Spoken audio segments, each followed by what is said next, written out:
Welcome to your reading for the 19th to the 25th of August. I'm Nikki. I'm a spiritual life coach. I'm an intuitive artist, and I am your tarot reader for today. And let's dive into getting you the messages for the week ahead.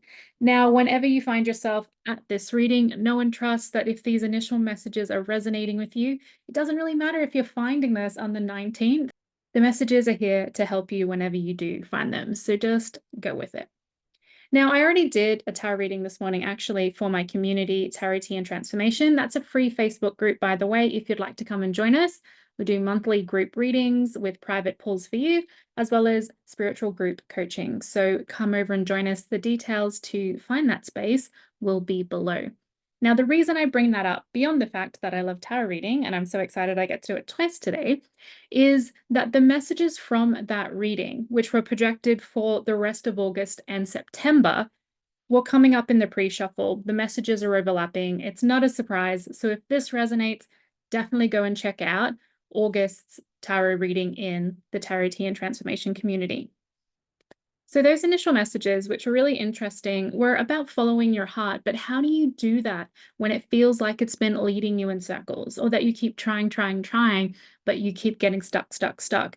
And you're in this kind of crossroads, continual crossroads of like, I want to go all in, but I feel like I can do nothing, or I'm holding back because I'm worried about what happens next. And it's this constant push and pull, this ebb and flow. But at the end of the day, you're still stuck wondering, why can't I do it?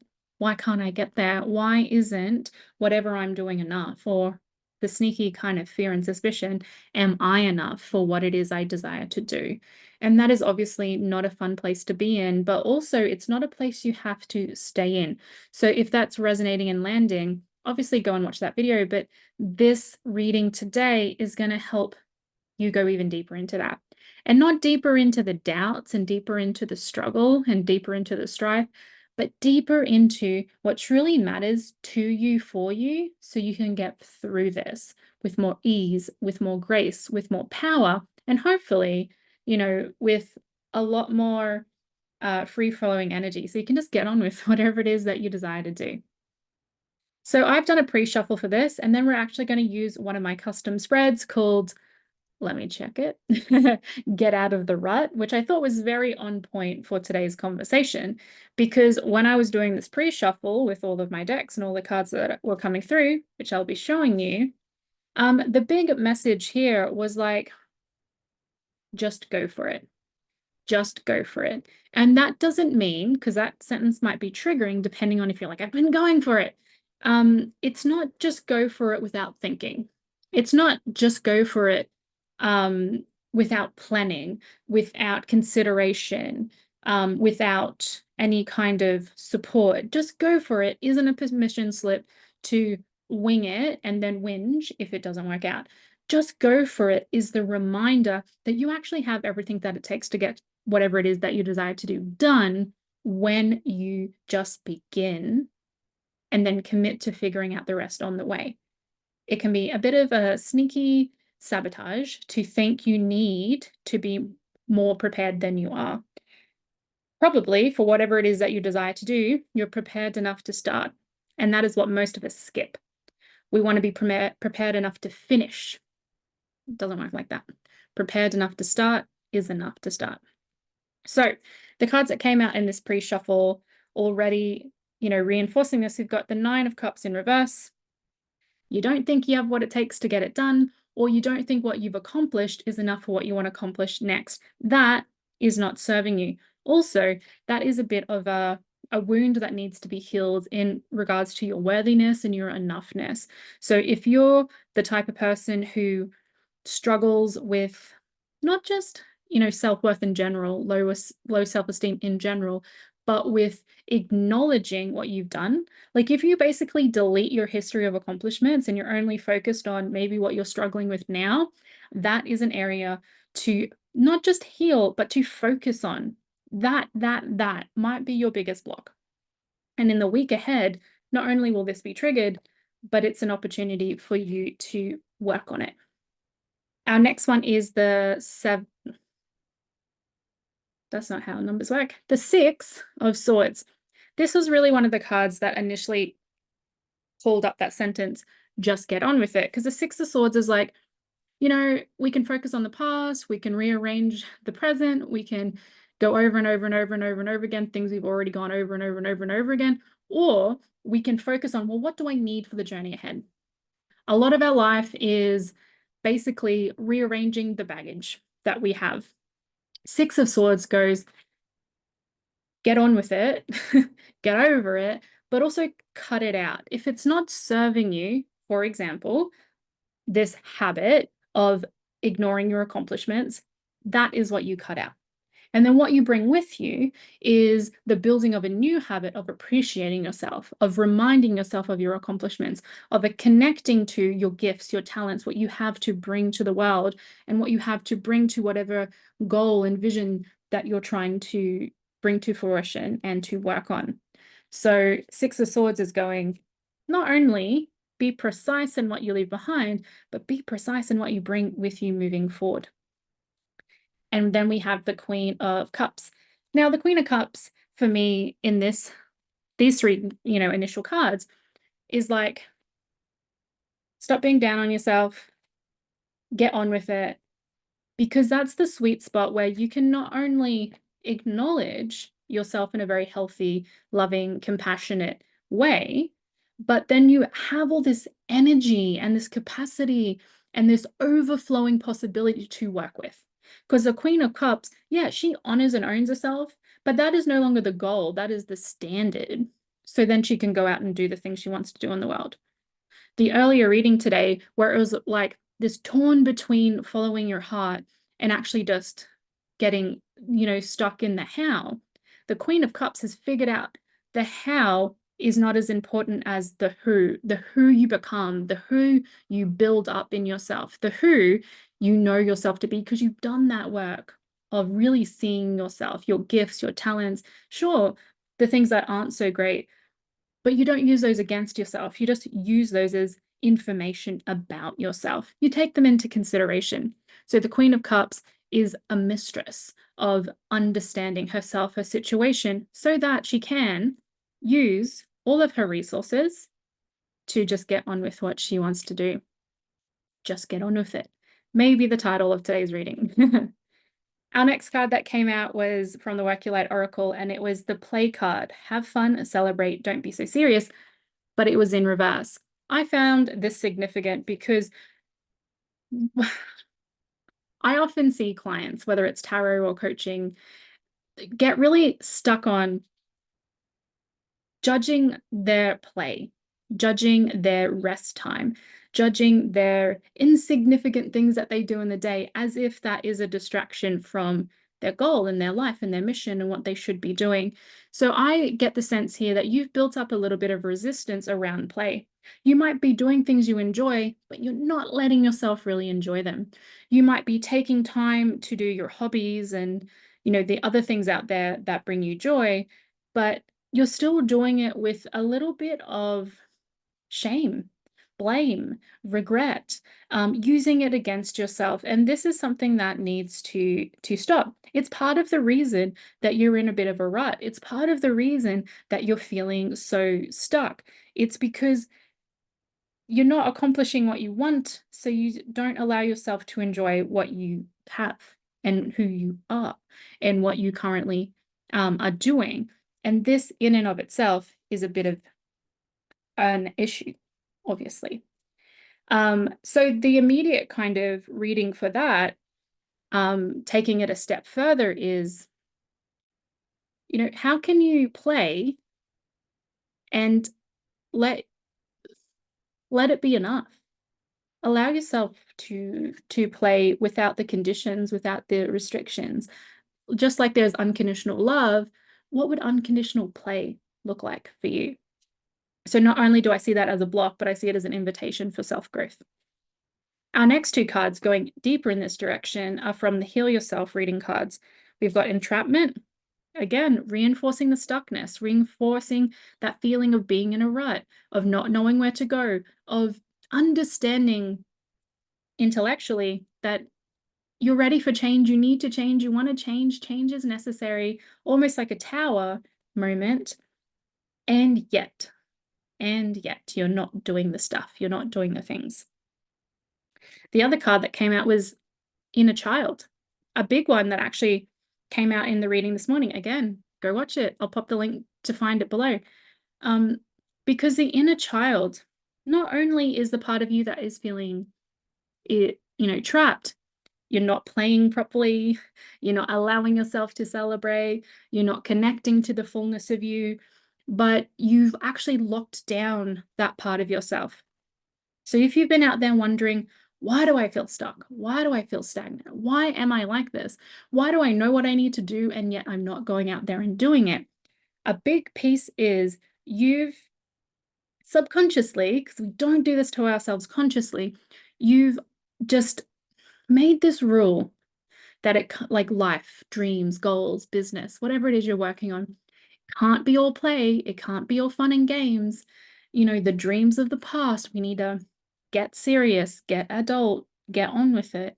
And you're using it against yourself. And when we shut down any part of ourselves, let alone our childlike, naive, curious, playful, unconditional, loving part of ourselves, when we shut that piece down, it makes the world a duller place. And when the world is dull, why would we want to go out and play in it? Why would we want to go out and work hard and make things and build stuff and put ourselves outside of our comfort zone when we've already, shut down a huge part of what would make all of that fun and what would make that challenge actually something we're willing and wanting to do? So your inner child work, your connection with yourself, your connection with your vulnerability, your connection with your curiosity, your connection with your, the pieces of you that, yes, may feel a little bit, what would be the word I'm looking for? It's like you don't need confetti at a party, but it makes it better. You don't need fairy floss at a show, but it makes it funner. You don't need the sparkly, glittery eyeshadow. And yet, when you put it on, you feel so much better, so much cooler, so much more expressive. When we don't include our inner child in our adult life, we're missing, the cherry on top. I hope all of those little metaphors, analogies, whatever they were, helped you connect to this energy, to this piece of the puzzle, which is basically when you cut out part of you, you're missing part of you. That is probably, for many of you, why life is feeling so much in a rut or so stuck at the moment. And then the final card in the pre-shuffle from the Find Your Purpose deck by Jess Sanders is this one with all these little gift boxes on it. The writing on the back.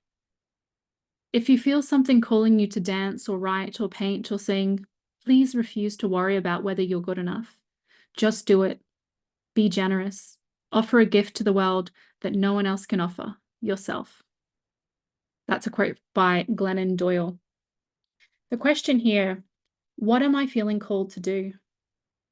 Your affirmation, I don't have to be the best at something to share it with the world. Sometimes we prejudge on how well it's going to go, what it's going to look like. Who am I to be the person that goes out and does that thing? Because I'm sure someone could do it better or has done it better or whatever. And we're just so used to using perfection against ourselves. We forget that what we are and who we are is already a gift. And the thing with gifts, even the best gift that you can imagine, is not for everyone. So this isn't about being the best gift for the world. It's about being yourself and trusting that that is a gift for whoever out there in the world is meant to receive it. And depending on, if you're thinking about your business or your career or your love or your what you can offer to the community, like whatever is really coming up in this moment, it might be all of those, it might be one of those, it might be none of those, but it is not about being everything to everyone, but it's about finding the ones that you are meant for, that you are the gift for, because you are more than enough for those people. You are more than enough to add value in that business, in that community, in that workplace, in that relationship, in that area, whatever it is coming up and through for you. You're a gift. So just get on with it. So now we're going to go to the spread that I want to use. By the way, if you would like my booklet, 12 different spreads, it's called Tarot for Every Day for Everyone. You can find how to find it in the link below. It's like $5 Australian, really affordable, I believe. Especially if you're the kind of person who, you can read for yourself, but you like a guideline, you like a focus, you like a theme, then this is for you. And so the spread we're going to use today is Get Out of the Rut. So you can use this spread as a way to check in with your role, responsibility, and resources to get you up and out of a rut. What I'm sensing in this reading is you're in a rut in your life. You're in a stagnant sort of season and you're over it. That's why we're using the spread today. So this spread is super simple. There's only 3 cards. I always encourage, by the way, even if you're following a spread, use your intuition. You might be feeling called to pull more than 1 card for each of these questions if you do it yourself, or you might want clarifying cards, or you might just naturally feel called to add another one, but we're going to stick with this basic spread today. So the first card is, what's your role in this situation? What role are you playing in being stuck? And we're using the Rider-Waite Tarot for this. There we go. The next question is my responsibility. What am I responsible for in this situation?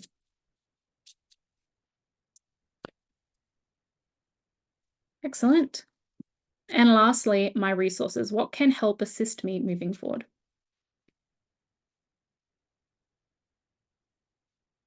Lovely. On the bottom of the deck, we have the 9 of Wands.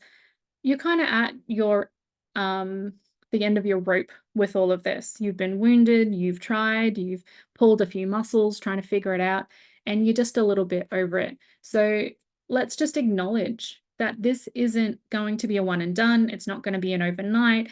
And it's not about also waiting until you're entirely healed before you get started. Regardless of your level of capacity or capability, just work at the pace and the speed and the effort level that you have. Personally, just to add a little context or an example, is I, how do I put this? I have high stress, I have high anxiety, and at certain points in the year or my life or the season, depending on what's happening, that can be extreme. And in those moments, my ability to act is compromised. So rather than trying to do what I would normally do, I have to say, what's in my capacity right now? Don't stop, don't give up, but it might be a 1 out of a 10 rather than a 10 out of a 10. So even if you're feeling super like this, 9 out of 10 of, energy, or 9 out of 10 wounding, whatever it may be, work within your capacity and your capability. Big message. All right, so our first card, what's my role in this situation? We've got the Lovers. Your role in this situation is to reharmonize yourself and the situation, your relationship with the situation, whatever it is that you're working on, whatever it is that you feel stuck in a rut on. It's like coming back into harmony. Like I was just saying there about your capacity and like how much you have to give. If you've been trying to give 10 out of 10, but you only have 2 out of 10, you're out of whack, you're out of balance. So your role in this situation is to bring things back into harmony.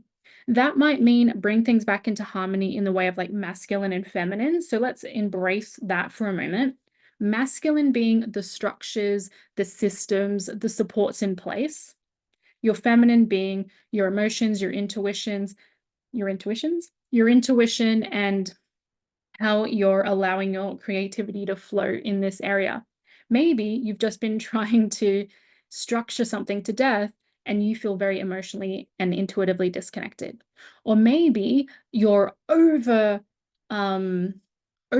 trying to, and I've been guilty of this, so no judgment, just manifest your way through something. But the action, the process, the commitment, the consistency isn't there. It's just crossing your fingers and hoping and wishing and wanting that it's going to work out, but without doing any of the work. So what needs to come back into harmony? That's your role. That's your the task that you need to set yourself. So this could look like looking at whatever area you're feeling in a rut on and going, what are the pieces? What's working? What's not working? What feels good? What feels not so good? Where are the gaps? Where's the gold? Because there's going to be good stuff in what you're doing or what you're sensing and what you're capable of. And then bringing it back into balance. What's in my capacity? What's in my capabilities? And also what's, what's working for me? And reestablish some harmony and some balance. You may also need to reach out to someone to help you with that. That's cool. That's part of what you need to do. All right, the next one is responsibility. What am I responsible for in this situation? Ooh, we've got the sun in reverse. I was just saying on the reading this morning that often when I see this card, I'm really drawn to the inner child. I'm really drawn to the, when it's up in the upright part, is what brings you the most joy from that place of genuine, authentic, childlike wonder and grace. The fact that this is in reverse is like your responsibility is reconnecting to that inner child, reconnecting to the joy, reconnecting to the life, reconnecting to the love, and also reconnecting to not taking things so seriously. Your adult hat has been on for too long. Your child has, felt neglected. Let's bring them together again. That's probably also going to be part of the harmonizing that you need to be doing. So what am I responsible for in this situation? You're responsible for yourself, your adult self, and your inner child self, and you're responsible for turning around the energy in this situation. You're not responsible for the economy. You're not responsible for the people around you. You're not responsible for what has or hasn't happened that you wanted to, just come in. But you are responsible for how you feel, how your energy is, and what you're doing about it. Take responsibility. My resources is the last part. What can help assist me moving forward? Three of Cups, your community, your friends, your connections online who are maybe doing the same work or have some resources or answers for you. This is around exploring the different people, communities, groups, resources that can help serve you in reharmonizing, reconnecting, and getting out of that rut. That could be like someone like me coming to these readings, hiring me for a reading, working with me as a life coach. That is one channel, one person, one opportunity. It could also look like calling your friends and going, I'm really struggling at the moment. I feel like I'm in a rut. It would really help me if we did some body doubling. It would really help me if we went for a walk and hung out because that's one of my goals, but I can't seem to do it for myself, by myself. Can you do it with me? It might mean going out and celebrating with friends. Are you being invited to stuff, but you're just not getting out of your comfort zone? Do you have something to celebrate, but you haven't reached out to people to celebrate it with? So this is your opportunity. The resources around you, go access them, go find them. They're people-based. And that doesn't mean you have to pay someone, if it's, if you want coaching, if you want therapy, if you want support, there's a lot of free resources as well. So don't use that against yourself if you're not in a financial position to invest, or if you're just not ready to invest, there are free resources. I would just highly encourage as much as possible, like multiple people. Don't just go to one place. Try and go to multiple places. And B, if it can be, make it something that's live, a real conversation, whether that's on Zoom, whether that's in a park, whether that's with one person or 10 people, but real people, real connections, real time is really going to be a great resource for you this week and moving forward as you get unstuck and you get out of the rut. That is our reading for the week of, let me double check, the 19th to the 25th of August. I hope you've enjoyed this reading. If you have, let me know what's come up and through for you. Let me know what you're going to do about this information. I always believe awareness isn't enough. We need to take action so we can get back into alignment. So share with me in the comments below what landed, what resonated, what you're going to do about it. And of course, if you have any questions, you can also drop those. You can email me or reach out on socials. I do these every single week, so make sure to like, subscribe, and tune back in. And of course, share these with people as well if they resonate and you'd like to help them and help me grow this channel. All right. Thank you. Good luck in the week ahead. And I can't wait to see you getting out of the rut and getting back into, enjoying this beautiful life and the beautiful gifts you have to offer.